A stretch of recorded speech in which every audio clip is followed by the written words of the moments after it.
제2부 장강의 영웅들, 제7건 영웅의 후예들, 제14장 의인의 길. 참패다. 재경공은 금방이라도 울음을 터뜨릴 듯 입술을 일그러뜨렸다. 제환공의 영광을 되찾으려는 자신의 꿈이 한순간에 무너진 것이었다. 제군 영체는 침울했다. 좌군 대장 국자도 우군 부장 안약도 입을 다문 채 고개를 떨구었다. 임치로 돌아갑시다. 누군가가 입을 열었다. 모두들 침묵했다. 그러나 그 침묵이 임치로 돌아가자는 말에 동조하는 것임을 모르는 사람은 아무도 없었다. 벼랑간 재경공이 자리를 차고 일어났다. 그는 천성적으로 쾌활한 성격이지만 때로는 한없이 자기 감정에 빠져드는 다중적 성격의 소유자였다. 저 사람이 군주인가? 라고 의심을 받을 정도의 감상적 행동도 서슴지 않았다. 이때의 재경공이 바로 그러했다. 그는 봉축보가 자신을 대신해서 포로로 잡혀간 것에 대해 대단히 감격하고 있었다. 그는 당하의 나열에 있는 장수들을 향해 눈물을 글썽거리며 말했다. 봉축보는 나의 은인이요. 은인을 이대로 죽게 내버려둘 수는 없소. 국자와 안약 등이 만류할 틈도 없었다. 재경공은 재빨리 군막 밖으로 뛰어나가더니 병차에 올라탔다. 진군마경으로. 어자에게 명했다. 장수들이 뒤쫓아갔을 때는 재경공은 이미 영문 밖으로 사라진 뒤였다. 국자는 당황한 눈길로 안약을 바라보았다. 주공이 위험하오. 서둘러 쫓아갑시다. 그들이 재경공을 따라잡았을 때는 재경공은 어자로 변장한 채 진나라 군진 사이를 누비며 친히 봉축보의 소식에 대해 알아보고 있었다. 끌다시피 겨우 재경공을 후방으로 데리고 나온 국자가 힐책하듯 말했다. 주공께서는 천승의 귀하신 몸입니다. 봉축보 한 사람을 구하기 위해 어찌 이렇듯 위험천만한 행동을 하십니까? 재경공은 어린애처럼 울먹이며 대답했다. 그를 구출하지 않으면 나는 결코 임치로 돌아가지 않을 것이오.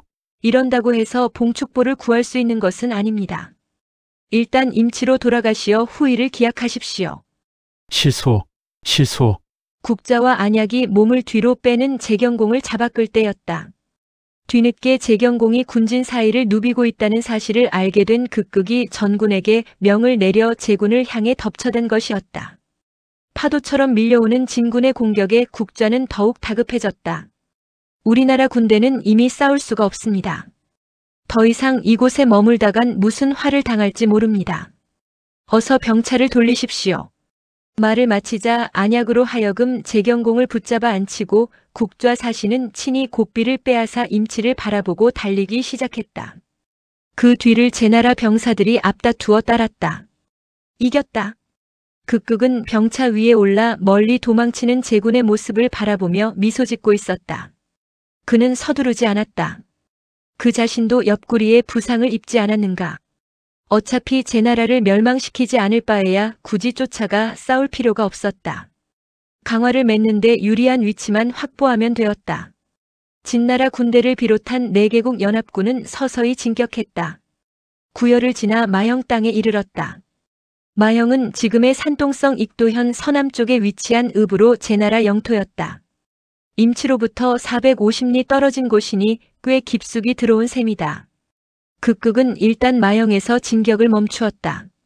이쯤에 서면 제나라 측에서 강화 사절을 보내올 것이다. 극극의 이러한 예측은 정확하게 맞아떨어졌다. 그 시각 임치로 쫓겨 들어간 재경공은 진군과 타협할 명분을 찾기 위해 중신들과 머리를 맞대고 앉아 있었던 것이다. 이대로 나간다면 우리 도성이 포위될 지경이오. 지한일이야 어찌됐든 지금으로서는 발등에 떨어진 불을 꺼야 되지 않겠소? 그렇습니다. 세작의 보고에 의하면 극극도 마영에서 더 이상 진격하지 않고 있다 합니다. 이 기회를 틈타 강화 사절을 보내십시오. 상경 국좌였다. 고고가 전사한 마당의 조정의 최고 대신 자리는 이제 국좌가 차지할 수밖에 없었다. 강화 조건은? 가장 예민한 문제였다. 승리자 극극이 제나라의 자존심을 상하게 할 만한 요구 조건을 내세울 것은 불을 보듯 뻔한 일이었다. 제나라 측에서는 이에 대한 선을 분명히 긋고 협상에 나설 필요가 있었다. 국좌가 머뭇거리는 틈을 타 안약이 조심스럽게 입을 열었다. 우선 노 위나라로부터 빼앗은 영토를 돌려준다고 하십시오. 아울러 우리나라 부고에 있는 보물 2가지를 선물로 보내십시오. 이 정도면 우리로서는 극극에게 최대한 성의를 표하는 것이라고 할 수 있습니다. 2가지 보물이라면 무엇을 말함인가? 지난날 기나라 군주가 우리나라에 바친 물품 중 고대의 시루와 옥경이 있습니다. 이 2가지는 모두 보배스런 물품들입니다. 이것을 강화 조건으로 내주면 극극도 더 이상의 요구는 하지 않을 것이라고 사료됩니다. 이 해로부터 100년 전인 BC 690년 제양공 8년에 제나라는 기나라를 멸망시킨 바 있다. 이때 기우는 항복하면서 은나라 때 제작된 기증과 옥경을 제양공에게 바쳤었다. 기증이란 기나라 시루라는 뜻이다. 그 후 제나라는 이 2가지 물품을 정복자의 상징으로 여기고 보물로 삼아왔다. 즉 안약은 승전의 상징인 기증과 옥경을 극극에게 내줌으로써 그의 오만한 마음을 달래자는 것이었다. 안약의 제안을 들은 제경공은 잠시 생각에 잠겼다가 대답했다. 기증과 옥경을 내준다는 것은 생각하기에 따라 항복을 의미할 수도 있겠으나 나는 그렇게 생각지 않소. 덕시루는 떡시루에 불과할 뿐이오. 좋소. 기증과 옥경을 극극에게 내주겠소. 그 물품의 의미를 어떻게 해석하든 그건 극극의 자유일 뿐이오. 강화 조건이 정해지자 또 하나의 문제가 대두되었다. 과연 누가 강화 사절로 가 오만하고 깐깐하기로 소문난 극극과 협상할 것인가? 예전 같았으면 당연히 고고가 나섰을 것이었다. 그러나 고고는 이미 이 세상 사람이 아니다. 제경공과 중신들은 약속이나 한 듯 안약의 얼굴로 시선을 돌렸다. 유난히 외교의 재능을 발휘해온 그가 아니던가. 고고도 이 점을 인정하여 안약을 늘 보좌관으로 대동했었다. 안약은 그 눈길의 의미를 알았다. 그러나 그는 여느 때와 달리 단호하게 고개를 저었다. 이번만큼은 신이 가면 득이 없습니다. 어째서 그렇소? 단도 회맹 이후 극극은 신을 원수처럼 미워하고 있습니다. 더욱이 신은 왕야에서 탈출한 바 있기 때문에 극극으로서는 신을 제나라 대표로 인정하기 싫을 것입니다. 일리 있는 말이었다. 그렇다면? 안약의 얼굴에서 떠난 제경공의 눈길은 국좌에게로 옮겨갔다. 형이 가시오. 국좌는 귀찮은 일에는 가능한 한 나서지 않는 성격이었다. 그러나 이번만큼은 어쩔 수 없다는 것을 국좌도 직감하고 있었다. 여느 때와 달리 결연한 어조로 대답했다. 신이 다녀오겠습니다. 국좌가 진군 진영으로 떠나기 직전 제경공은 국좌의 미적지근한 성격을 못 믿었음인지 한마디 못을 박았다.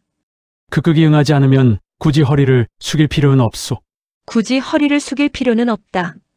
이 말은 제나라의 자존심까지 상해가며 극극의 요구 조건을 들어줄 필요는 없다. 만일 그럴 경우 전쟁도 불사하겠다라는 제경공의 강한 의지라고 할 수 있었다. 이것은 또한 국좌가 타협할 수 있는 선을 제시한 것이기도 했다. 이로써 국좌는 어느 정도 강화 협상에 대한 부담감에서 벗어났다. 그는 마형 땅에 당도하여 극극이 머물고 있는 중군 진영으로 들어갔다. 이때 국좌는 전혀 그답지 않은 이채로운 행동을 보여주었다. 국좌라는 자신의 이름 대신 다른 이름을 사용한 것이다. 빈미인. 국좌가 빈미인이라는 이름으로 행세한 데 대해서는 사람마다 의견이 분분하다. 빈이란 귀한 손님을 뜻한다. 여기까지는 별 이의가 없다. 문제는 미인이다. 이 말에 대해 어떤 학자는 글자 그대로 잘 보이기 위해 온 사람이라는 뜻으로 해석했다. 즉 강화 협상을 성공적으로 이끌기 위한 노력의 의미에서 빈미인이라는 다른 이름을 사용했다는 것이다. 그러나 어떤 사람은 전혀 다르게 풀이하고 있다. 옛말의 미는 주술사라는 의미를 내포하고 있다. 무와 같은 말이다. 굳이 구별한다면 미는 전쟁터를 따라다니며 주술을 행하는 자를 말함이다. 그러므로 빈미인이라 함은 신이 보낸 귀한 사자라는 뜻인 것이다. 이 무렵까지만 해도 주술사는 상당히 신성시 여겨졌던 것이 분명하다. 또 다른 풀이도 있다. 이름을 바꾸는 경우는 특별한 경우에는 하지 않는다. 나라가 망하거나 집안이 망했을 때 이름을 바꾼다. 따라서 이때 국좌가 이름을 바꾼 것은 강화가 이루어지지 않으면 제나라가 멸망할 때까지 싸우겠다. 라는 각오의 뜻이라는 것이다. 어쨌거나 국좌는 상당한 결의로 진군 영체를 찾았다. 그를 맞아준 사람은 진군 사마 한골이었다. 국좌는 먼저 한골에게 강화가 맺어질 수 있는지의 여부를 탐색했다. 그대가 보기에 극극 원수께선 우리와 협상할 마음을 가지고 있는 것 같소. 그러나 한골의 대답은 애매모호했다. 글쎄요. 우리는 귀국이 노 위나라를 침범했기 때문에 그들을 돕기 위해 군사를 일으킨 것뿐이요. 굳이 제 나라와 원수질 까닭은 없겠지요. 협상할 마음이 있다는 것인가 없다는 것인가. 국좌는 제 나라의 조건을 은근히 내비쳤다. 영토를 할양할 각오도 되어 있소. 저로서는 뭐라 대답할 수 없군요. 원수를 직접 만나보시지요. 국좌는 어쩔 수 없이 극극의 처소로 들어갔다. 분위기는 처음부터 냉랭했다. 국좌가 제 나라 조건을 들려주었을 때 극극은 한껏 비웃음을 던졌다. 영토 할양은 패전국으로서 당연한 일 아닌가? 그리고 그까지 떡시루와 옥경을 어디다 쓰란 말인가? 국좌는 얼굴이 붉어졌다.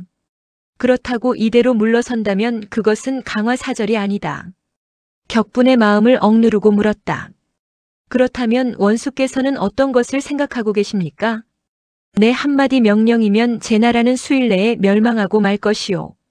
만일 제 나라가 진정으로 화평을 원한다면 나의 2가지 조건을 들어주어야 하오. 2가지 조건이란 무엇입니까? 첫째, 소동 부인을 인질로 넘기시오. 소동 부인이라면 휘장 뒤에 숨어 극극을 훔쳐보다가 한바탕 웃음을 터뜨린 재경공의 생모가 아닌가. 역시 극극은 3년 전의 수모를 잊지 못하고 있었던 것이다. 국좌의 얼굴이 눈에 띄게 일그러졌다. 이에 아랑곳 없이 극극은 계속해서 다음 요구 조건을 내세웠다. 2번째는 제 나라의 밭두렁과 논두렁길을 모두 동쪽으로 향하게 고쳐놓으시오. 이것은 또 무슨 말인가? 병차는 평지길을 달리는 운송도구다. 그런데 논밭 사이로 난 길을 달릴 때 그 방향이 다른 쪽으로 되어 있으면 먼 길을 돌아야 한다. 후일 진나라가 제 나라를 공격할 때 먼 길을 도는 것은 비효율적이니 아예 도로를 모두 서쪽에서 동쪽으로 터놓아 쉽게 공격할 수 있도록 하라는 것이었다.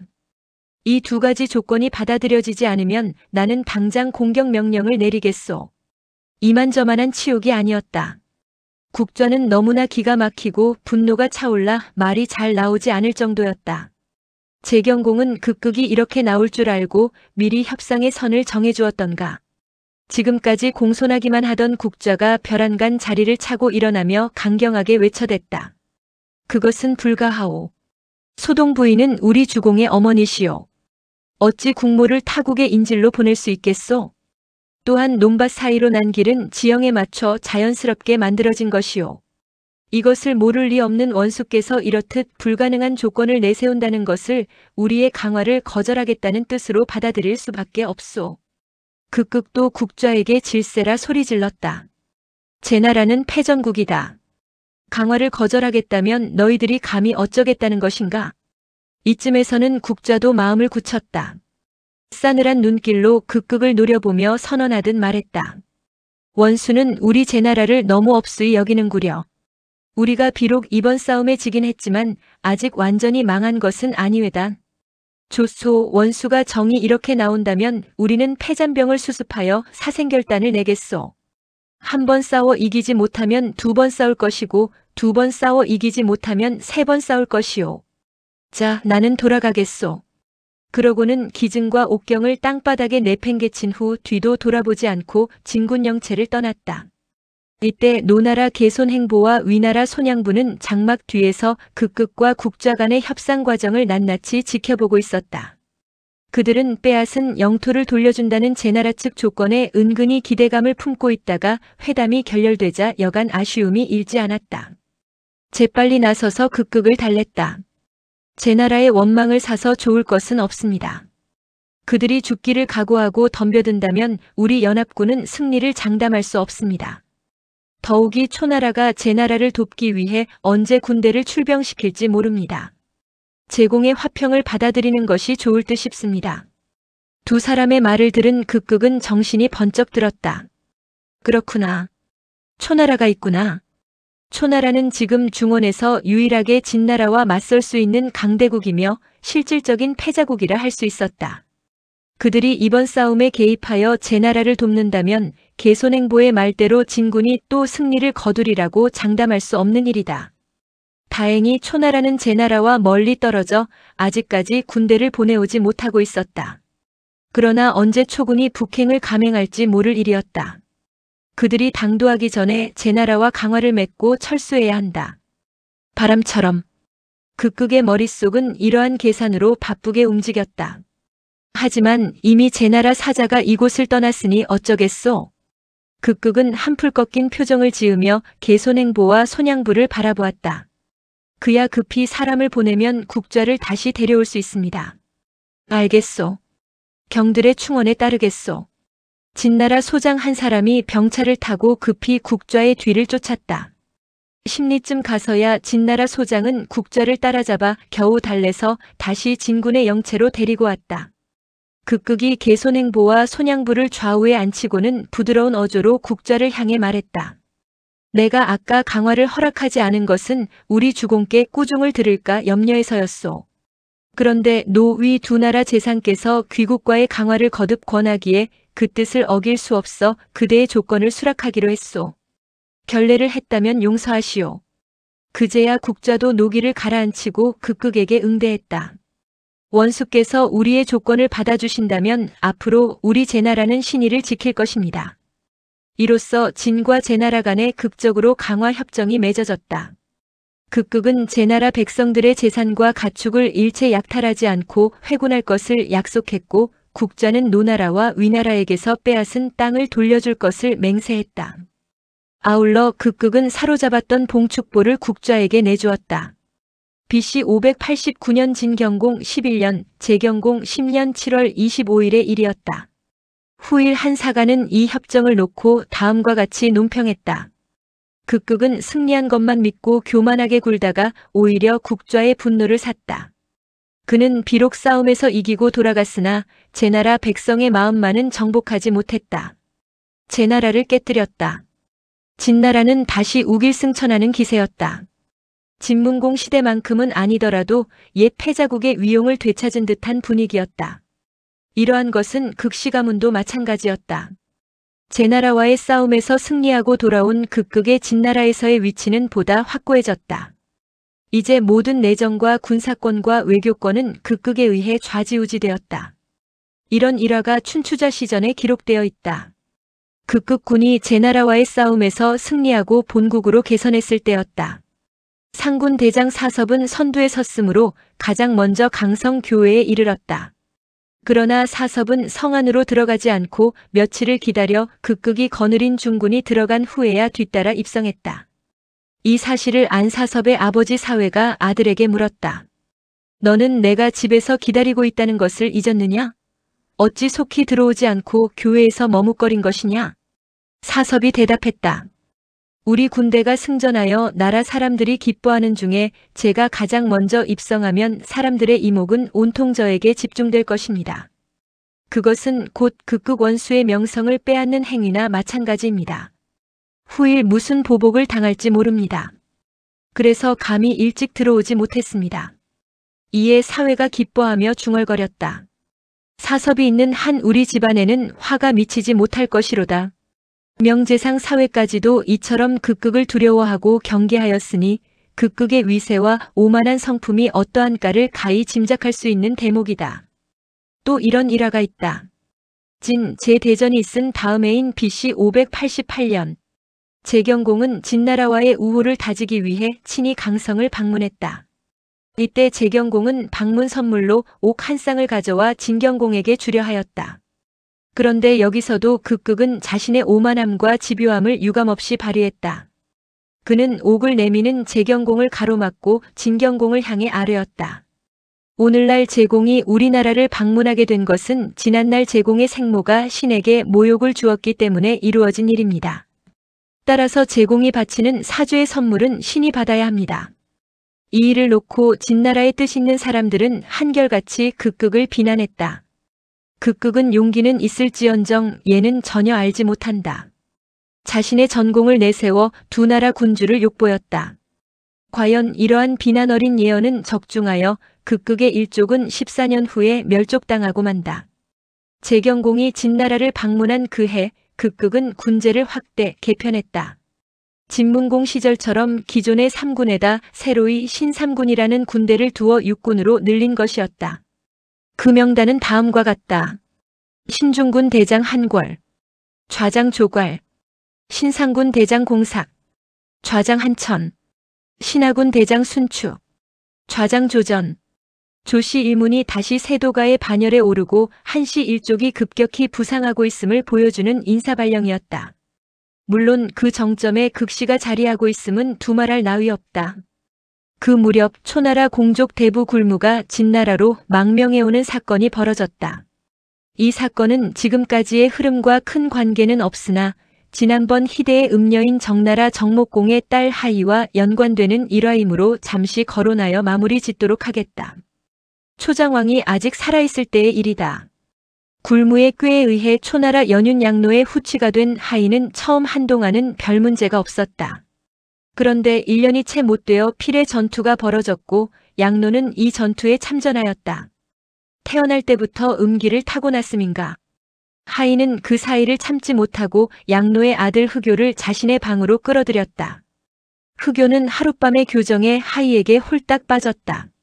낮이건 밤이건 서모인 하이와 붙어 지냈다.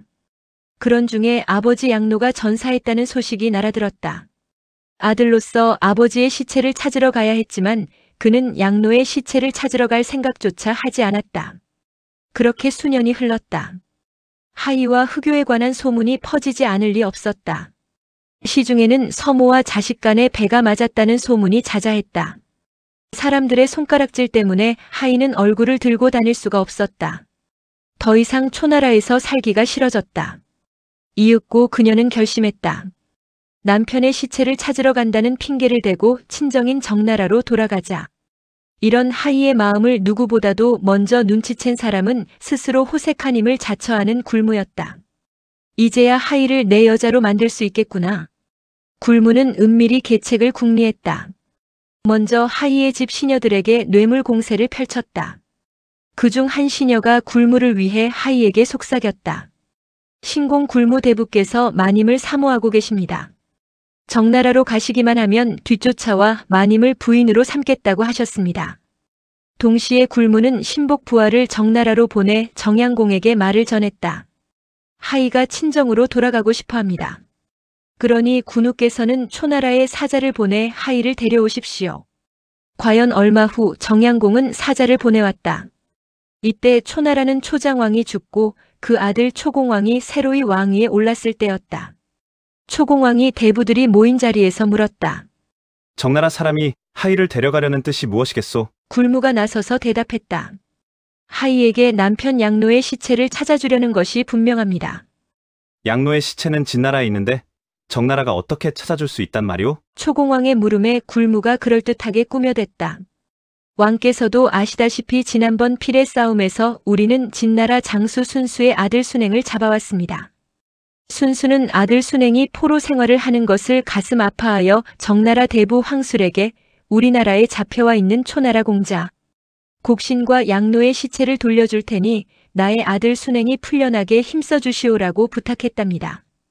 이에 황술이 정양공에게 청원했고 정양공은 그 부탁을 받아들였답니다. 그러니 이번에 하이가 정나라로 가면 양로의 시체뿐만 아니라 공자 곡신까지 찾아 돌아올 것이 분명합니다. 초공왕이 고개를 끄덕이는데 마침 하이가 궁으로 들어와 아련을 청했다. 하이는 눈물을 떨구며 호소했다. 남편의 시체를 찾고 싶습니다. 초공왕은 하이를 가련하게 생각하고 친정행을 허락했다. 모든 것이 자신의 계책대로 진행되자 굴무는 속으로 기뻐하며 하이에게 편지 한 통을 쥐어주었다. 이 서신을 정나라 군주에게 전해주시오. 편지 내용은 다름이 아니었다. 하이를 제 아내로 삼겠습니다. 정양공은 굴무의 편지를 읽고 나서 생각했다. 초나라 대신과 인척 관계를 맺으면 우리 정나라에 유리한 점이 많을 것이다. 그래서 그는 굴무에게 답신을 보내 청혼을 허락한다는 사실을 알려주었다. 한편 굴무는 자신이 꾸며댄 일을 현실로 이루어내기 위해 바쁘게 움직였다. 그는 재빨리 진나라 대부 순수에게 편지를 보냈다. 공자 곡신과 양로의 시체를 돌려주면 우리도 그대 아들 순행을 석방하겠소. 그러니 그대는 이 일을 정나라 대부 황술에게 부탁하시오. 굴무의 편지를 받은 순수는 아들이 돌아올 수 있다는 기대감에 얼른 정나라 황술에게 포로 교환을 주선해달라고 부탁했다. 정나라로서는 거절할 이유가 없는 일이었다. 정양공은 곧 황술을 초공왕에게 보내진 초나라의 포로 교환을 교섭했다. 이미 굴무로부터 이런 교섭이 있을 거라는 얘기를 들은 초공왕은 정양공의 주선을 받아들여 공자곡신과 양로의 시체를 돌려받는 한편 포로로 잡고 있던 순행을 진나라로 돌려보내주었다. 모든 것이 굴무의 말대로 된 것이다. 이로써 초나라에서는 아무도 굴무의 말을 의심하지 않았다. 이때가 바로 제나라가 극극군에 의해 크게 패한 직후였다. 초공왕은 제경공을 돕지 못한 것이 몹시 마음에 걸렸다. 대부들을 불러놓고 말했다. 선왕께서 돌아가신 지 얼마 되지 않은 데다 길이 너무 멀어 군대를 보내지 못했더니 끝내 제나라가 진나라에 항복했다고 하는구려. 내가 지금이라도 위나라와 노나라를 쳐서 제나라의 원수를 갚아주고 싶은데 누가 나의 이런 뜻을 제공에게 전해주겠소. 기다렸다는 듯이 굴무가 앞으로 나섰다. 신이 다녀오겠습니다. 초공왕이 기쁜 얼굴로 굴무가 해야 할 일을 지시했다. 과인은 10월 보름날에 위나라를 칠 작정이오. 경은 이 사실을 제경공에게 전해주고 마음을 잘 위로해 주시오. 아울러 경이 제나라에 가려면 반드시 정나라를 경유해야 하니 가는 길에 신정에 들러 정양공에게도 군사를 거느리고 날짜에 맞춰 위나라 국경으로 출동하라 이르시오. 얼마 후 영성을 떠난 굴무는 정나라 수도 신정에 당도했다. 정양공을 아련한 그는 먼저 초나라가 위나라를 공격할 것이니 10월 보름날에 군대를 출병시키라는 초공왕의 말을 전한 후 하희와의 혼사를 부탁했다. 그간의 내막을 모르는 정양공은 그 전에 약속대로 굴무와 하희를 결혼시켰다. 이로써 굴무는 자신의 소원을 성취했다. 굴무와 하희는 서로 잘 맞았다. 두 사람은 이제야 만난 것을 아쉬워하며 깨가 쏟아질 정도로 붙어 지냈다. 어느 날 하희가 굴무의 팔을 베고 누워 장래의 일을 물었다. 조만간 대부께서는 초나라로 돌아가셔야 하는데 초왕께서 우리의 혼사를 아십니까? 굴무는 하희의 젖가슴을 애무하며 대답했다. 초왕께서는 우리의 혼사를 알지 못하오. 나는 초나라로 돌아가지 않겠소. 조용한 곳을 찾아가 부인과 함께 백년해로 할 작정이오. 제나라로가 초왕의 말을 전하는 일은 어쩌시고요? 그것은 내가 알 바 아니오. 어차피 제나라로 가는 길이니 임치로가 초왕의 말을 전한 후 그곳에 머물러 사는 것이 어떻겠습니까? 아니오. 나는 싸움에 패한 나라에서는 살고 싶지 않소. 나는 진나라로 가겠소. 다음 날 굴무는 부사를 불러 정사의 권한을 위임하고는 하희를 데리고 진나라로 망명했다. 진경공은 라이벌인 초나라 공족 대부 굴무가 귀화해오자 몹시 기뻐했다. 하늘이 굴무를 나에게 보내셨도다. 진경공은 그날로 굴무에게 대부 벼슬을 내리고 형 땅을 하사했다. 형은 진나라 읍으로 지금의 하남성 5년 동쪽 일대다. 이에 굴무는 자신의 성을 무로 바꾸고 이름을 신으로 고쳤다. 따라서 진나라 사람들은 그를 무신이라 불렀다. 뒤늦게 이 사실을 안 초나라 대부들은 한결같이 분노했다. 특히 지난날 굴무의 방해로 하희를 얻지 못한 공자 측의 노여움은 이루 헤아릴 수 없이 컸다. 그는 영윤인 공자 영제를 앞세워 초공왕을 찾아가 아뢰었다. 굴무는 배신자입니다. 그가 진나라로 망명한 것은 우리 초나라를 골탕 먹이자는 수작입니다. 진나라에 사람을 보내서라도 굴무의 벼슬을 막아야 합니다. 그러나 초공왕은 굴무에 대해 별로 나쁜 감정을 가지고 있지 않았다. 이미 떠나간 사람은 잊읍시다. 굴무가 우리 초나라를 배신한 것은 잘못이지만 그는 선왕 때부터 많은 공을 세운 사람이오. 또 굴무가 진나라를 이롭게 한다면 우리가 아무리 만류해도 진나라가 굴무를 쓰지 않을 리 없을 것이요. 반대로 굴무가 진나라에 이득이 되지 않는다면 우리가 만류하지 않아도 진나라는 스스로 굴무를 버릴 것이오. 굳이 우리가 수고할 필요가 없소. 초공왕의 반대에 공자 측은 어쩔 수 없이 그냥 물러나왔다. 그러나 굴무에 대한 반감은 여전했다. 결국 그는 5년 후 공자 영제와 짜고 다른 일을 핑계 삼아 굴무의 일족을 모두 잡아들여 모조리 주살했다. 아울러 서모 하희와 간통한 흑요도 잡아 참수했다. 자신의 일족이 모두 죽임을 당했다는 소식을 들은 굴무 즉 무신은 피눈물을 흘리며 이를 갈았다. 그는 공자 측과 공자 영제에게 사람을 보내 다음과 같이 저주했다. 나는 무슨 일이 있어도 내 놈들이 이리저리 쫓겨다니다 기진맥진하여 죽게 하리라. 그 후 과연 무신은 진나라에서 벼슬을 살며 초나라의 해가 되는 일만 꾸몄다. 그중 대표적인 것이 진과 오나라의 동맹이었다. 오나라는 장강 하류 일대에 근거를 둔 이족 국가였다. 초나라와는 경계를 이루고 있는 나라다. 당시만 하더라도 오나라는 중원 제후들로부터 전혀 관심을 받지 못하고 있는 미지의 나라였다. 그러나 무신만은 오나라의 발전 가능성을 내다보고 진경공에게 수교를 주장했다. 오나라와 우호를 맺으십시오. 그러고는 스스로 사신이 되어 오나라로 가서 동맹을 맺은 것이었다. 이때 무신은 병차 30대와 함께 아들 무호용을 데리고 갔는데 오나라 추장을 설득하여 무호용을 그곳에 남겨두고 벼슬을 살게 했다. 이후 무호용은 오나라 사람들에게 중원의 주요 전투 수단인 병차 제작법과 병차 조정법, 진법 등을 전수하기 시작했다. 또한 수시로 진나라와 교류하며 중원의 문물을 받아들였다. 그 후 무신은 진나라에서 죽었다.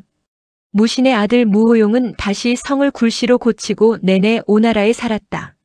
오나라 추장은 구로용을 귀빈으로 대접하여 국정에 관한 고문역을 맡겼다. 이때부터 오나라는 나날이 강성해졌다. 병차도 늘고 병력도 증강했다. 마침내 오나라는 초나라 동쪽 땅을 침범하기 시작했다. 동시에 오나라 추장 수몽은 자신을 왕이라고 칭했다. 이것이 오나라의 출현이다. 오나라에 대해서는 후에 다시 거론하겠다. 진나라 내부에 한 사건이 발생했다. 조세 이후 명문 세도가로 떠오른 조씨 일문이 진경공에 의해 멸족을 당하고 만 것이었다. 이 사건은 춘추시대 중기 군주와 귀족 간의 권력 투쟁의 한 전형이라고 할 수 있었다. 그 경위를 보면 다음과 같다. 제나라 싸움에서 대승을 거둔 이후 극극을 정점으로 한 극시 일문의 위세는 날로 더해갔다. 그런 중에 극극에게 불행이 닥쳤다. 그는 제나라와 싸울 때 옆구리를 비롯한 여러 군데에 화살을 맞은 바 있는데 그 상처가 도저 왼팔을 자를 수밖에 없었던 것이다. 가뜩이나 신체적 결함을 가지고 있던 극극은 왼팔의 절단에 무척 마음이 우울했다. 게다가 나이가 들면서 기력이 눈에 띄게 쇠해졌다. 결국 그는 정계에서 은퇴하고 재상자리를 난시 집안의 당주인 난서에게 물려주었다가 얼마 지나지 않아 우울병으로 죽었다. 극극의 죽음 이후 진나라 권력은 여러 귀족들에게 고루 분배되었다. 극씨를 비롯하여 난씨, 사씨, 순씨, 조씨, 한씨 등이 그 대표적인 가문이었다. 한편 진경공은 진경공대로 여러 귀족과 연합하면서 나름대로 자기 지분을 확보하고 있었다. 진경공의 측근 중 그 일을 도맡아 처리하는 사람이 하나 있었다. 다름 아닌 사구 도안가였다. 원래부터 도안가는 조씨 집안과는 사이가 좋지 않았다. 따라서 그는 조씨 일문이 다시 진나라 조정의 세력가로 부상하는 것에 대해 경계와 질시의 눈길을 보냈다. 주공을 위해서라도 조씨 일문을 멸족시키리라. 이때부터 도안가는 틈만 나면 조순의 이복 동생인 조동, 조괄, 조영 형제와 조순의 아들 조삭 등을 제거할 음모를 꾸미기 시작했다. 그런 중에 조영이 조카인 조삭의 아내 장희와 간통하고 있다는 사실을 알아냈다. 도안가는 이 사실을 조동, 조괄 등에게 슬쩍 흘렸다. 조동과 조괄은 집안 망신을 시킨 동생 조영에 대해 불같이 화를 내었다. 떠나라. 그러나 조영은 형들에 대해 반발했다. 내가 떠나면 두 형님은 다른 집안의 박해를 받을 것입니다. 내가 여기 있다고 해서 두 형님에게 무슨 손해가 있습니까? 조동과 조괄은 가병을 동원하여 반발하는 조영을 칠 계획을 짰다. 사전에 이 사실을 안 조영은 어쩔 수 없이 재물을 챙겨 제나라로 도주했다. 그런 중에 진경공은 수도를 강성에서 신전으로 옮겼다. 신전은 지금의 산서성 고곡현 북쪽 땅이다. 분수 중류에 위치해 있다. 진경공이 신전으로 도읍을 옮긴 것은 분위기를 쇄신하려는 의미도 있었지만 강성을 중심으로 기반을 탄탄하게 닦아놓은 귀족들의 세력을 약화시키려는 의도에서였다. 물론 이 천도도 도안가의 발상에 의해서였다. 이것은 어느 정도 성공을 거두었다. 100년 가까이 강성에 뿌리를 내린 귀족들은 일시적으로 혼란에 빠졌다. 도안가는 이 틈을 놓치지 않았다. 마침 그럴듯한 빌미가 생겨났다. 진나라 산 중 하나인 양산이 아무런 까닭 없이 무너져 내린 것이었다. 양산은 지금의 섬서성 한북현 동남쪽에 있는 산이다. 이 바람에 하수가 막혀 사흘간이나 강물이 흐르지 못했다. 당시만 하더라도 산이 무너져 내리는 것은 큰 사건이었다. 하늘이 내리는 재앙이라고 생각한 것이다. 진경공은 점을 치기 위해 복관인 대부 백종을 불렀다. 그런데 마침 백종은 예수도인 고강에 나가 있었다. 뒤늦게 진경공의 부름을 받은 백종은 수레를 타고 불이 나게 신전을 향해 달렸다. 이 사실을 안도한가는 신복 부하를 불러 귓속말로 무엇인가를 지시했다. 백종이 한창 수레를 몰아달리는데 길 앞쪽에 무거운 짐을 실은 수레 하나가 뒤집혀진 채 길을 막고 있었다. 갈 길이 바쁜 백종은 수레에서 내려 짐수레의 주인에게 지시했다. 그 짐수레를 빨리 비켜주시오. 짐수레 주인이 대답했다. 대부께서는 주공의 부름을 받고 가시는 길이지요? 내가 비키기를 기다리는 것보다 옆길로 돌아가는 것이 더 빠를 것입니다. 나를 아시오? 그렇습니다. 어디 사시오? 신전에 삽니다. 그대 말대로 나는 지금 주공의 부름을 받고 신전으로 가는 길이요. 그런데 신전에 무슨 일이 생겼소? 양산이 무너져 그 일로 점을 치려고 하는 모양입니다. 하지만 제가 보기에는 참으로 우스운 일입니다. 우스운 일이라니요? 주공께서 형벌을 분명히 내리지 못해 하늘이 재앙을 내린 것인데 그것을 알지 못하고 밖에 나가 있는 신하까지 불러 점을 치려 하니 이것이 우습지 않은 일이고 무엇이오? 일찍이 조수는 도원에서 진영공을 시해했습니다.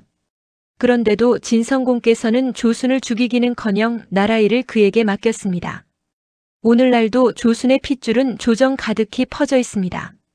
이것이 형벌을 분명히 하지 않은 것이 아니고 무엇입니까?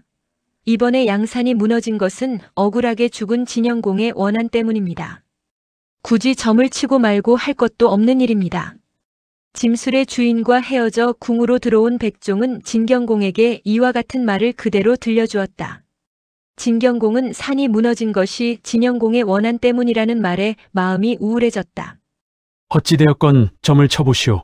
백종이 점을 치자 대길이라는 점괘가 나왔다. 이상하군. 진경공이 고개를 갸웃거리는데 옆에 있던 도안가가 끼어들었다. 이상할 것 하나도 없습니다. 신이 보기에는 짐수레꾼의 말이 옳습니다. 점괘에 대길이라 나왔다 함은 지금이라도 조씨 일족에게 벌을 내리어 진영공의 원한을 달래주어야 나라의 모든 일이 좋아진다는 뜻이 분명합니다. 도안가의 말에 진경공은 고개를 끄덕거렸다. 다음 날 그는 한골을 불러 물었다. 진영공을 시한 조씨 일문의 죄를 다스릴까 하오. 한골은 어릴 적 조순의 집에서 자랐다. 조순에게서 은혜도 많이 입었다. 오늘날 그가 신중군 대장에까지 오를 수 있었던 것도 모두 조순의 덕분이라 해도 과언이 아니다. 그는 기겁하여 아뢰었다. 진영공의 죽음과 조순과는 아무런 관계가 없습니다. 더욱이 조씨 일문으로 말하면 조세 이후 대대로 많은 공운을 세운 집안입니다. 주공께서는 암귀에 빠지지 마십시오. 신흥 세력의 대표라 할 수 있는 한골의 반대에 부딪히자 진경공은 주춤했다. 그러나 그의 마음속엔 이미 조씨 일족에 대한 불신이 들어찼다. 이번에는 전통 명문가인 극씨와 난씨 집안의 당주인 극기와 난설을 불러 물었다. 극기는 극극의 아들로서 새로이 당주에 오른 사람이다. 조씨 일문에 대해 어떻게 생각하시오? 극기와 난서로서는 라이벌인 조씨 일문이 사라져준다면 더할 나위 없이 좋은 일이다. 더욱이 그들은 이미 도안가로부터 수차례 뇌물을 받은 터였다. 조씨 일문이 비록 공운의 집안이기는 하나 공실과 백성들에게 끼친 폐해도 적지 않습니다. 신들은 주공의 처분에 따를 뿐입니다. 두 집안의 당주로부터 이런 대답을 듣자 진경공은 새롭게 마음을 굳혔다. 마침내 도안가를 불러 영을 내렸다. 조씨 일족을 처형하라. 한편 한골은 불안한 마음으로 궁 안의 일을 탐지하다가 진경공이 도안가에게 조씨 일족을 처형하라는 명을 내린 사실을 알았다. 그는 재빨리 조씨 일문의 당주인 조삭의 집으로 달려갔다. 사태가 이러하니 어서 도망가시오. 조삭은 할아버지 조쇠나 아버지 조순처럼 당찬 사람은 아니었다. 그는 길게 한숨을 쉬며 말했다. 내 아버지는 진영공의 횡포를 막으려다 마침내 군주를 시해했다는 누명만 썼소. 이제 또 도안가라는 소인배가 저렇듯 설쳐대니 달아난들 무슨 소용이 있겠소? 차라리 나는 죽음을 선택하겠소. 다만 안타까운 것은 내가 죽음으로써 대가 끊어진다는 것이오. 다행히 아내 장이가 만삭이라 머지않으면 해산을 할 것이오. 아들인지 딸인지는 알 수 없으나 만일 아들이면 그 아이가 곧 우리 일문의 후계자가 될 것이오. 내가 그대에게 부탁하노니 그대는 나의 아내와 머지않아 태어날 아이를 잘 보호해 주시오. 그러면 나는 죽어도 살아있는 거와 다름없소. 한골은 눈물을 씻으며 대답했다. 나는 지난날 조순 어르신의 사랑을 받아 오늘에까지 이르렀소. 그 은혜를 말하면 나 또한 그 어른의 아들이나 마찬가지요. 그럼에도 힘이 부족해 도안가의 횡포를 막지 못하니 부끄럽기 짝이 없소. 내가 생각건대 이번 일은 우연히 터진 일이 아닌 만큼 그대뿐만 아니라 일족 모두가 해를 당할 것이오. 도안가는 반드시 태어날 아이마저 죽일 것이니 그대는 다른 방도를 생각해야 할 것이오. 이러한 마당에 다른 방도가 무엇이 있겠소? 지금이라도 그대의 부인인 장희를 궁중으로 들여보내시오. 주공이 아무리 나쁜 마음을 품었더라도 자기 누이인 장희를 죽이지는 않을 것이오. 또 도안가가 아무리 흉악한 자라도 궁중까지 침범하여 태어날 아이를 죽이지는 못할 것이외다. 부인과 태어날 아이를 구할 수 있는 길은 오직 부인을 궁으로 피신시키는 것뿐이오. 조삭이 머리를 끄덕였다. 그대의 가르침대로 하겠소. 조삭과 한골은 눈물을 뿌리며 작별을 했다. 조삭은 아내 장희를 불러 장차 닥쳐올 화란에 대해 들려주고 나서 말했다. 만일 딸을 낳거든 이름을 문이라 짓고 아들을 낳거든 무라 지으시오. 문은 소용없소.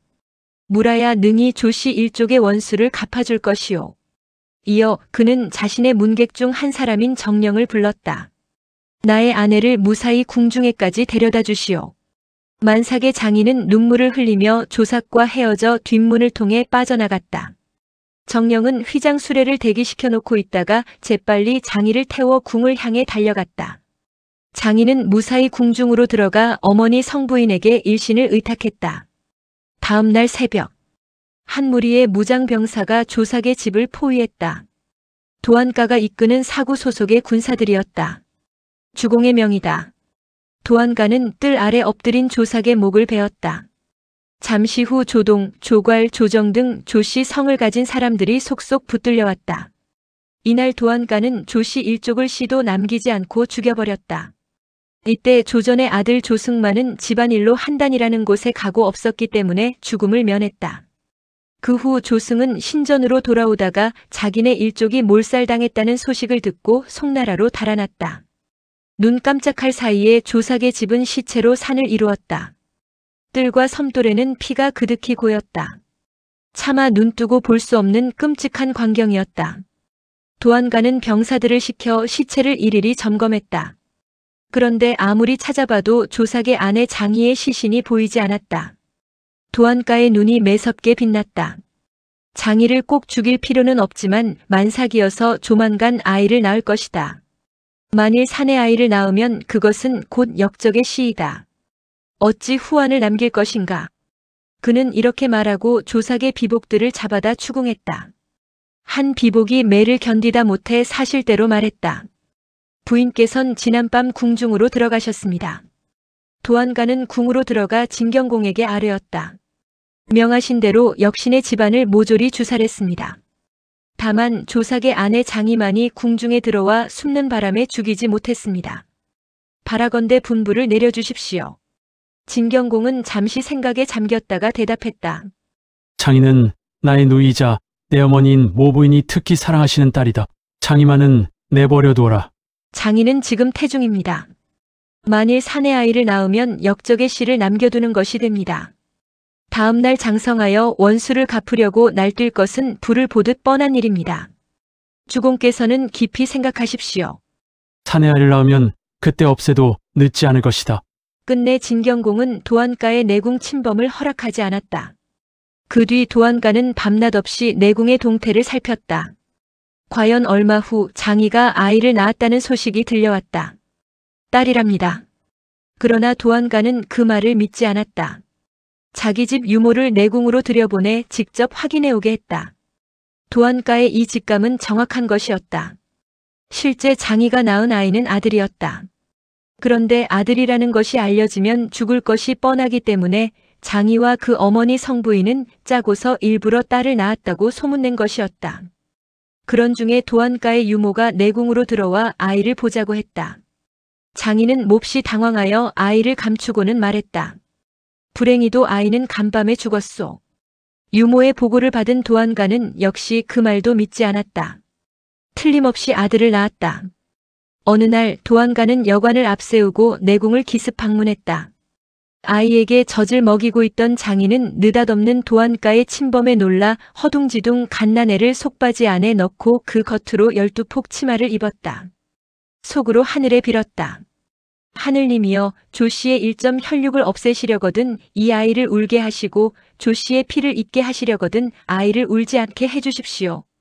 도안가는 데리고 온 여관들로 하여금 장이를 밖으로 끌어내고 직접 내궁 여기저기를 수색했다.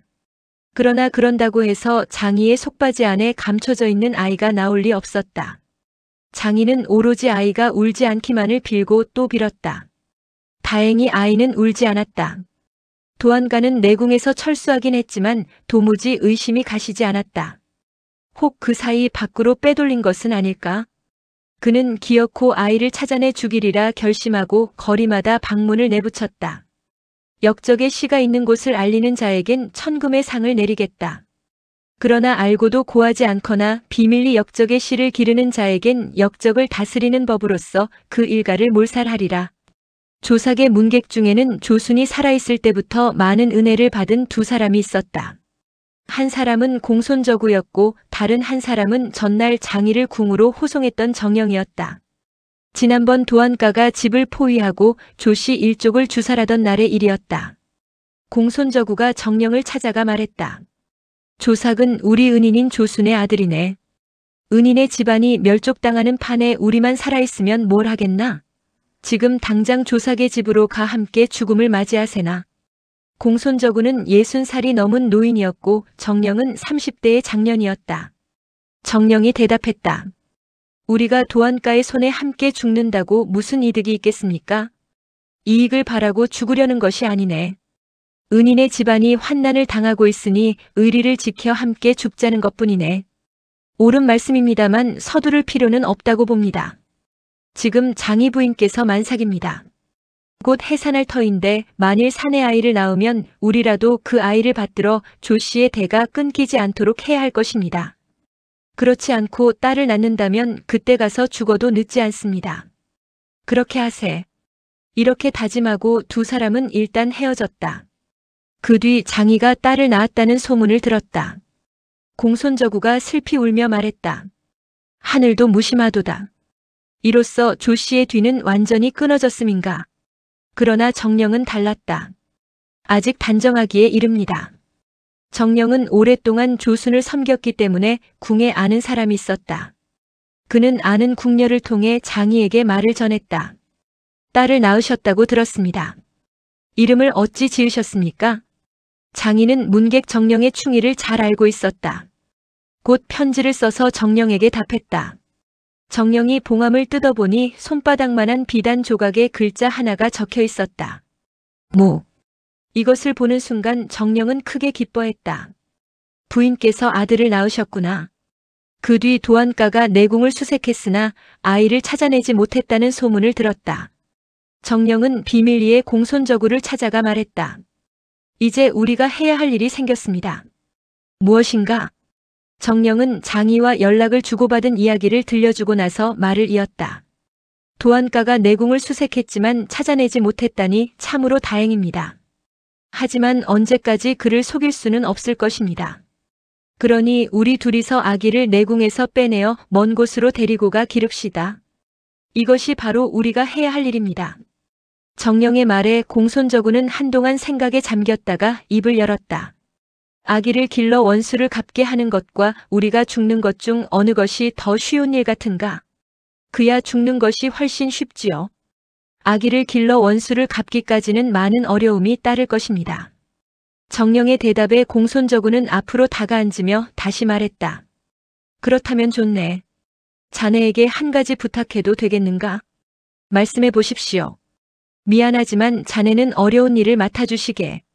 나는 쉬운 일을 하겠네. 무슨 말씀인지 모르겠습니다. 지금부터 나는 갓난애를 하나 구하겠네. 즉 남의 집 아기를 조삭의 아들인 것처럼 꾸며 산속에 들어가 살겠다는 말이네. 그러면 자네는 도안가에게로 가서 나를 밀고 하게. 도안가는 득달같이 달려와 그 아기를 죽이겠지. 일이 되면 우리는 감쪽같이 도안가를 속이게 되는 것이며 그래야 안심하고 조삭의 아들을 기를 수 있을 것이 아닌가. 어떤가 나의 계책이? 좋은 방법입니다만 도안가는 반드시 어르신도 죽일 터인데 내 어찌 어르신이 먼저 죽는 것을 볼 수 있겠습니까? 어차피 우리는 은인을 위해 죽으려 했던 몸 아닌가? 이것은 아름다운 일이니 자네는 나의 죽음을 조금도 슬퍼할 필요 없네. 그보다는 생시가 비슷한 갓난아이를 찾는 것이 급선무네. 그 일이라면 염려할 것 없습니다. 이번에 제 아내도 사내 아이를 낳았습니다. 조삭의 아들과 며칠밖에 차이가 나지 않으니 도안가를 쉽게 속일 수 있을 것입니다. 어르신은 내 아들을 데리고 가십시오. 공손저구는 놀랐다. 자네 아들을 죽이겠다는 말인가? 놀라실 것 없습니다. 은인의 핏줄을 구하는 일인데 무엇을 주저하겠습니까? 그날 밤 정령은 자신의 갓난아기를 안고 와서 공손저구에게 내주었다. 공손저구는 그 아이를 안고 수양산으로 들어갔다. 며칠 후였다. 정령은 일부러 도안가의 문객들이 자주 가는 주점에 가서 큰 소리로 떠들어대었다. 도안가는 어리석은 사람이다. 조 씨의 자식을 찾는다면서 어째서 밤낮 궁중만 수색하는지 모르겠다. 아니다 다를까 그곳에 있던 도안가의 문객들이 정령에게 물었다. 당신은 조 씨 자식이 어디 있는지 안다는 말인가? 천금의 상이 달렸는데 내가 당신들에게 그걸 말해줄 듯 싶소? 그 길로 문객들은 정령을 데리고 도안가에게로 갔다. 도안가가 의심의 눈빛으로 물었다. 그대 이름은 무엇인가? 나는 정령이라고 하는 사람입니다. 예전부터 공손저구와 함께 조 씨를 섬겼지요. 그러던 중 조 씨 일문이 멸족당하자 장희 부인께서는 갓난아들을 우리에게 보내어 감춰달라고 부탁했습니다. 그러나 이 일이 탄로나면 우리 집안 식구는 다 도륙당할 것 같기에 고민 끝에 이렇게 아뢰러 온 것입니다. 그 아이는 지금 어디 있느냐? 공손저구가 수양산으로 데리고 가서 기르고 있습니다. 머지않아 그는 아이를 데리고 진나라로 달아날 작정입니다. 속히 가지 않으면 아이를 찾을 수 없을지도 모릅니다. 도안가는 한동안 정령을 빤히 쳐다보다가 말했다. 내가 길을 직접 안내하라. 가서 내 말이 사실이면 너에게 천금의 상을 내릴 것이나 만일 거짓일 경우에는 그 자리에서 내 목을 치리라. 도안가는 정령을 앞세우고 사병 3,000명과 함께 길을 떠났다. 정령을 앞세우고 사병 3,000명과 함께 길을 떠난 도안가는 며칠 후 수양산 자락에 당도했다. 산등성이 서너 개를 넘자 길이 끊어지고 몹시 궁벽한 곳이 나타났다. 산마루에 올라 내려다보니 계곡 아래로 삼간 모옥이 한 채 눈에 들어왔다. 돌담엔 살인문이 달려 있었다. 정령이 그 모옥을 손가락으로 가리키며 말했다. 공손저구가 숨어있는 곳이 바로 저 집입니다. 도안가 일행은 발소리를 죽이고 계곡 아래로 내려갔다. 이윽고 정령이 살인문을 두드렸다. 어르신 계십니까? 저는 정령입니다. 발소리가 나더니 살인문이 열렸다. 공손저구의 얼굴이 나타났다. 그는 정령을 보자 반가운 표정을 짓다가 집을 포위하고 있는 무장병사들을 발견하고는 이내 흑빛 얼굴로 변했다. 재빨리 몸을 돌려 달아나려 했다. 정령이 큰 소리로 외쳤다. 이놈 공손저구야, 달아나지 마라. 도사국께서 조씨 자식이 여기 있는 줄 알고 친히 오셨다. 썩 그 아이를 바쳐라. 외침 소리와 함께 무장병사들이 달려들어 공손저구를 붙잡아 도안가 앞으로 끌고 갔다. 도안가가 득이의 웃음을 지으며 물었다. 조삭의 아들은 어디 있느냐? 그런 아기는 없다. 도안가는 대답 대신 무장병사들을 향해 눈짓했다. 병사들이 살인문을 부수고 들어가 온 집안을 뒤졌다. 아기는 작은 방에 대나무로 만든 침상 위에서 새근새근 잠자고 있었다. 비단 옷을 입고 수놓은 보에 쌓여 있는 아기는 과연 귀한 집 태생다웠다. 병사들은 무지막지하게 아기의 멱살을 움켜쥐고 밖으로 나왔다. 그 바람에 아기가 놀라 깨어 자지러질 듯 울어댔다. 그 모습을 본 공손저구는 미친 듯이 절규했다. 하지만 좌우 손발이 꽁꽁 묶인 그는 아기에게로 갈 수 없었다. 입만은 열려 있어 목이 터져라 악을 써댔다. 이 소인배 같은 놈 정령아. 내가 지난날 은인과 함께 죽자고 했을 때 너는 뭐라고 말했느냐? 장희 부인이 임신 중이니 우리가 죽으면 누가 은인의 아기를 보호하겠느냐고 말하지 않았느냐? 그런데 이것이 무엇이냐? 이놈 천금이 탐이 나서 간신배 같은 놈에게 밀고 했단 말이냐? 조순 어르신에게서 받은 은혜를 갚지 못하고 죽으니 그것이 원통하고 한탄스러울 따름이다. 정령은 부끄러운 기색을 지으며 도안가에게 말했다. 듣기 거북합니다. 어째서 속히 저 늙은 놈을 죽이지 않는 것입니까? 도안가가 오른손을 치켜 올렸다. 그 신호에 맞춰 무장 병사들이 칼을 뽑아 공손저구의 목을 향해 내리쳤다. 이어들고 있던 아기를 번쩍 들어 바위 위에다 세차게 내던졌다. 퍽 소리와 함께 아기의 울음소리가 그쳤다. 아기는 머리가 깨어진 채 온몸을 파르르 떨다가 이내 멈췄다. 그 광경을 보고 있던 정령은 눈에서 퍼런 불이 일었으나 어금니를 깨물며 눌러 참았다. 도안가가 수양산에 숨어있는 조씨의 1점 혈육을 잡아 죽였다. 이러한 소문이 성 안팎으로 날개 돋친 듯 퍼져나갔다. 조씨 일족의 부흥을 못마땅히 여기고 있던 귀족들은 속으로 기뻐했고 조씨에게 도움을 받았던 사람들은 눈물을 흘리며 슬퍼했다. 내궁 출입자에 대해 엄중 경계를 폈던 도안가 또한 모든 감시자를 철수시켰다. 그러나 실제로 조삭의 갓난 아들 조무는 아직 궁 안에 있었다. 수양산에서 돌아온 정령은 곧 그 아기를 궁에서 빼내오는 일에 착수했다. 신전으로 돌아온 날 밤 그는 아무도 모르게 한궐의 집을 방문했다. 한궐 역시 어릴 적에 조순의 집에서 자랐기 때문에 정령과는 잘 아는 사이였다. 내막을 전혀 알지 못하는 한궐은 정령을 보자 싸늘한 눈길로 응시했다. 정령은 곧 그간의 일을 들려준 후 부탁을 했다. 조무도령이 언제까지 궁 안에 숨어 있을 수는 없는 일입니다. 그대가 조무도령을 빼내어 나에게 넘겨주시오. 그래야 조씨는 대를 이을 수 있습니다.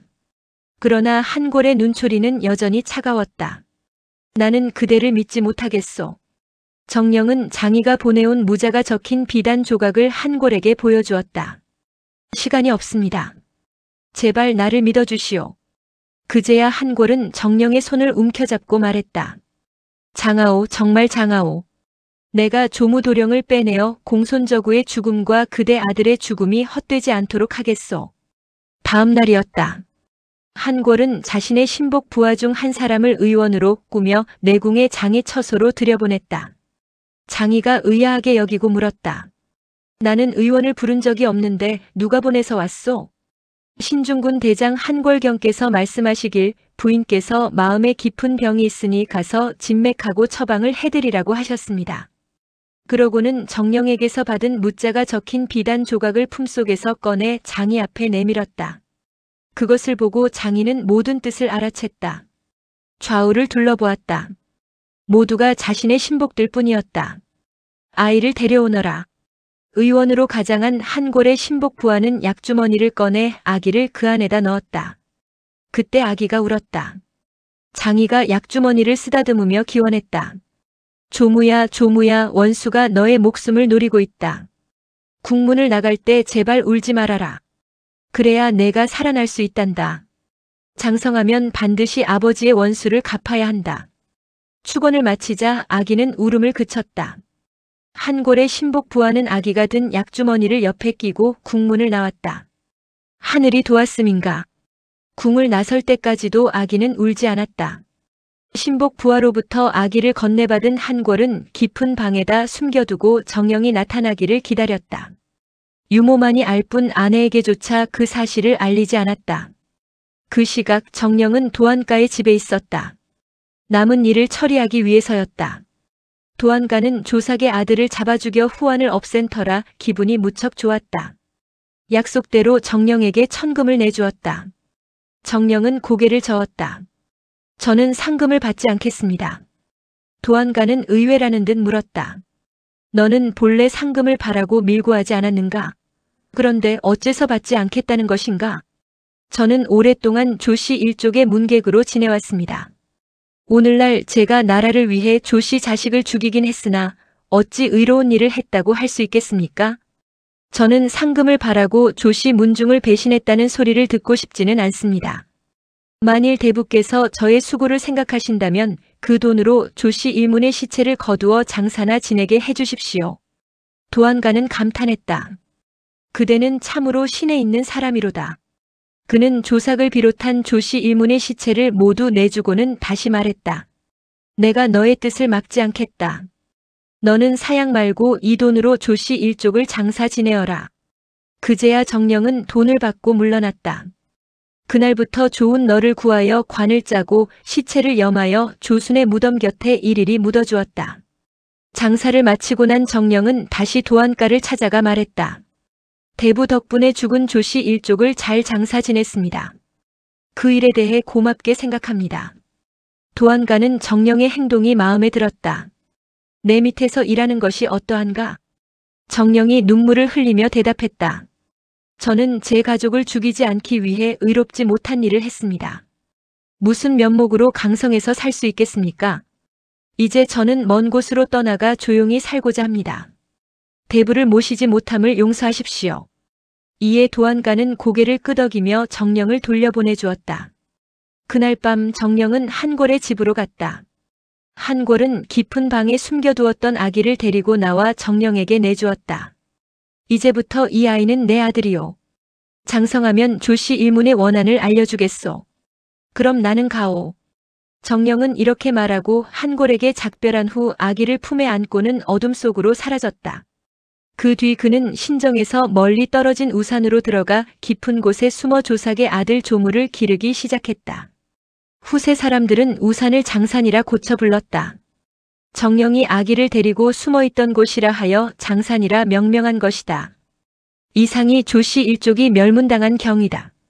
그러나 의리 있는 두 문객에 의해 1.혈육이 구사일생으로 살아났다.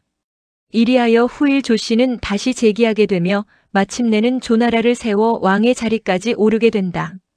그런데 춘추자 시전은 조씨 일족의 멸문 경위를 전혀 다르게 기록하고 있다. 조삭의 아내 장인은 원래 조영과 간통했는데 조영이 조동, 조괄 형제에 의해 제나라로 달아나자 이에 앙심을 품고 조씨 일문을 모함하여 멸족시켰다는 것이다. 어느 것이 실제 내막인지는 알 수 없다. 이 사건은 정치적으로 볼 때 또 다른 의미를 내포하고 있다. 춘추시대 초기만 하더라도 군주에게 집중되었던 권력은 중기로 접어들면서 귀족들에게로 대폭 이양되는 현상을 보여주기 시작했다. 이러한 현상은 패공을 배출한 강대국에서 집중적으로 발생했다. 폐업을 성취한 군주들은 싸움에서 승리할 때마다 영토를 상으로 내주었는데 그것이 어느덧 군주의 힘을 감소시킨 것이었다. 이에 불안을 느낀 군주들은 다시 힘을 보유하려는 노력을 기울이게 되었고 그것 중 가장 수월한 방법으로 귀족이나 대신들의 땅을 도로 빼앗는 수단을 취하게 되었던 것이다. 이때의 진경공의 조씨 멸족도 이와 같은 맥락에서 접근해 볼 수 있다. 진경공은 군위에 오른 이래 수차례 패공의 지위를 되찾으려고 애썼다. 그러나 결과는 실패였다. 필의 전투에서 초나라에게 패한 것이다. 원인을 분석해보면 귀족들 간의 권력 다툼이 주요 원인이다. 제나라 전투에서는 이겼지만 그 결과는 극시 일족을 비롯한 귀족들의 땅만 더 불려주었다. 싸움에서 지면 대외적으로 위신을 잃었고 이기면 내부적으로 자신의 영토가 줄어들었다. 군주로서의 권위마저 흔들릴 판국이었다. 이런 위기 국면에 처한 진경공으로서는 내부부터 정리할 필요가 있었다. 힘의 원천인 땅과 백성을 되찾아야 한다. 그 첫 희생양이 바로 조씨 일족이 아니었을까? 역사의 강물은 한시도 쉼없이 흘러가고 있었다.